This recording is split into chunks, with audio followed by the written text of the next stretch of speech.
ഇത് യഥാർത്ഥത്തിൽ ഈ കേന്ദ്ര ഗവൺമെന്റ് തെരഞ്ഞെടുപ്പ് കമ്മീഷൻ നടത്തിക്കൊണ്ടിരിക്കുന്നത് ഏറ്റവും കടുത്ത ജനവിരുദ്ധ നിലപാടുകളാണ്. ഉദ്യോഗസ്ഥന്മാരെയൊക്കെ എത്രമാത്രമാണ് വല്ലാത്ത തരത്തിൽ പീഡിപ്പിക്കുന്നത്. എന്ത് സമ്മർദ്ദമാണ് അവരുടെ മേലെ. ഈ കേരളത്തിലാണെങ്കിൽ ഇപ്പോൾ തദ്ദേശ സ്വയംഭരണ സ്ഥാപനങ്ങളിലേക്കുള്ള തെരഞ്ഞെടുപ്പ് നടക്കാൻ വേണ്ടി പോകുന്നു. അതിന്റെ വോട്ടർ പട്ടികയും കാര്യങ്ങളും നടന്നുകൊണ്ടിരിക്കുകയാണ്. ഇത് അല്പം അങ്ങോട്ട് മാറ്റിവെച്ചാൽ എന്താ പ്രശ്നം? ഈ തീവ്ര വോട്ടർ പട്ടിക പരിശോധന എന്ന പേരിൽ ഉദ്യോഗസ്ഥന്മാരെ വിളിച്ച് എത്രാം തീയതി കൊടുത്തു കളയണം. വീടുകളിൽ പോയി കൊടുക്കണ്ടേ? കൊടുക്കാതിരുന്നാൽ അവരെ ഭീഷണിപ്പെടുത്തിയാൽ ഈ ഉദ്യോഗസ്ഥന്മാരുടെ എല്ലാം ജീവിതം തന്നെ തകർന്നു പോകുമെന്നൊരു ഭീഷണിപ്പെടുത്തി തുടങ്ങിയാൽ അവർക്ക് എന്ത് ചെയ്യാൻ പറ്റും? മാനസിക സമ്മർദ്ദം. ഒരാൾക്ക് ചെയ്യാൻ പറ്റുന്ന ജോലിയല്ലേ ഒരാളെ ഏൽപ്പിക്കാവൂ? ഇത് എത്രമാത്രം കടുത്ത നടപടിയാണ് തുടരുന്നത്? ഏറ്റുകൊടുക്ക ഈ പയ്യന്നൂരിന്റെ പെരിങ്ങോം പ്രദേശത്താണിത്. ആ ഏറ്റുകൊടുക്ക പ്രദേശത്തുള്ള ഒരു VLO ആണ് ആത്മഹത്യ ചെയ്തത്.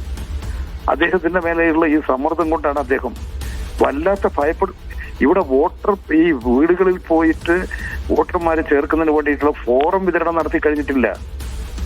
ഒരു 10-40% പോലും ആയിട്ടില്ല.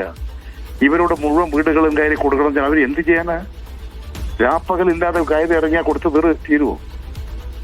ഇങ്ങനെ തെറ്റായിട്ടുള്ള നിലപാടുകൾ സ്വീകരിച്ച്, അപ്രായോഗികമായ നിലപാട് സ്വീകരിച്ച് ഇങ്ങനെ വോട്ടർമാരെ വോട്ടർ പട്ടികയിൽ നിന്ന് നീക്കം ചെയ്യുക എന്നൊരു ലക്ഷ്യത്തിന്റെ ഭാഗമായിട്ടാണ് ഇപ്പോൾ ഈ നടപടികളെല്ലാം ഉണ്ടാകുന്നത്. വളരെ ദുഃഖകരമായ അവസ്ഥയാണ്. ഒരു സർക്കാർ ഉദ്യോഗസ്ഥൻ അദ്ദേഹത്തിന്റെ പ്രവർത്തന രംഗത്ത്, കർമ്മരംഗത്ത് പ്രവർത്തിച്ചുകൊണ്ടിരിക്കുമ്പോൾ ഇത്തരത്തിലുള്ള അദ്ദേഹത്തിന്റെ സമ്മർദ്ദം കൊണ്ട് മരണപ്പെടുക എന്ന് പറയുന്നത് വളരെ വളരെ ദുഃഖകരമാണ്. അദ്ദേഹം ആത്മഹത്യ ചെയ്തെന്ന് കേൾക്കുന്ന ഒരു ഞെട്ടലോടുകൂടി മാത്രമേ നമുക്ക് കേൾക്കാൻ കഴിയൂ. ഇത് ഇപ്പോൾ ഒരു ഉദ്യോഗസ്ഥന് സംഭവിച്ചു. ഇനി ഇത് ആർക്കും സംഭവിക്കാതിരിക്കാനുള്ള നടപടികളാണ് കേന്ദ്ര ഗവൺമെന്റ് സ്വീകരിക്കേണ്ടത്, തെരഞ്ഞെടുപ്പ് കമ്മീഷൻ സ്വീകരിക്കേണ്ടത്. ഇത് യന്ത്രമല്ല, മനുഷ്യനാണ്. അത് തെരഞ്ഞെടുപ്പ് കമ്മീഷൻ മനസ്സിലാക്കണം. തെരഞ്ഞെടുപ്പ് കമ്മീഷൻ എല്ലാ രാഷ്ട്രീയ പാർട്ടികളുടെയും യോഗം വിളിച്ചു ചേർത്തു. ആ യോഗത്തിൽ തന്നെ തൽക്കാലം ഇത് ഈ കേരളത്തിന്റെ തെരഞ്ഞെടുപ്പ് ഉള്ളത് കൊണ്ട് കുറച്ചങ്ങോട്ട് മാറ്റിവെക്കൂ എന്ന കാര്യം അഭ്യർത്ഥിച്ചിട്ട് പോലും തെരഞ്ഞെടുപ്പ് കമ്മീഷൻ പ്രഖ്യാപിത നയം അപ്പുറം കടക്കില്ല. ഉദ്ദേശം എല്ലാ വോട്ടർമാരെയും വോട്ടർ പട്ടികയിൽ ചേർക്കുക എന്നുള്ളതല്ല, ചേർക്കാതിരിക്കുക എന്നുള്ളത് കൊണ്ടാണ് ഇത്തരത്തിലുള്ള ധൃതി പിടിച്ച നടപടികൾ ഈ തെരഞ്ഞെടുപ്പിന്റെ ഘട്ടത്തിൽ വീണ്ടും അടിച്ചേൽപ്പിക്കാൻ വേണ്ടി ശ്രമിക്കുന്നത്. ഇതിനൊക്കെ എല്ലാ ജനാധിപത്യവാദികളും ഒന്നിച്ചേർന്ന് എതിർക്കേണ്ടതാണ്. എല്ലാവരും ശക്തമായി ഈ കാര്യത്തിൽ പ്രതിഷേധിക്കേണ്ടതാണ്. ആ പാവപ്പെട്ട ജീവനക്കാരന്റെ വേദന, ആ കുടുംബത്തിന്റെ വേദന വളരെ വലുതാണ്. അദ്ദേഹത്തിന്റെ കുടുംബം വളരെ വേദന അനുഭവിക്കുകയാണ്.